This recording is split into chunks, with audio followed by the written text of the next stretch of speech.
আসসালামু আলাইকুম রহমতুল্লাহ বারাকাতু। মাশাআল্লাহ, মসজিদুর রহমানে এই পরিমাণে ঝড় হইতেছে সাগরের ভিতরে, এই পরিমাণ ঝড়, এই পরিমাণ ঢেউ, মাশাআল্লাহ অমায়িক ঢেউ, অমায়িক ঢেউ হইতেছে মাশাআল্লাহ। এই যে দেখেন অনেক বড় বড় ঢেউ। এই যে আমি এখন আছি মসজিদুর রহমানে, অনেক বড় বড় ঢেউ, অনেক বড় বড় বাতাস। এই যে ঢেউ আর ঢেউ, বাতাস আর বাতাস, মাশাআল্লাহ।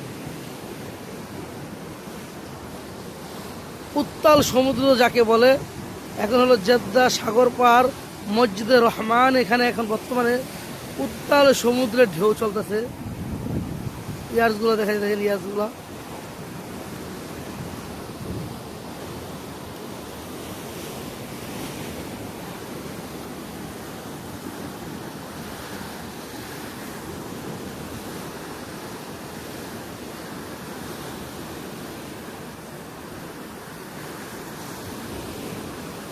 পানিগুলো অনেক উঁচু হয়ে আসতেছে আর কি, অনেক উঁচু হয়ে পানিগুলো আইসা ঢেউ বাড়ি মারতেছে। যে আল্লাহু একবার, আল্লাহ পাকের নিয়ামত, আল্লাহু একবার। এই যে বিশাল বড় একটা ঢেউ, এই যে বিশাল বিশাল, এই যে আমাকে শুধু পায়ে গেছে। আল্লাহু একবার, ঢেউ আর ঢেউ, ঢেউ আর ঢেউ, পুরো অঞ্চল ঢেউ একবারে কুপকাত হয়ে গেছে একবারে।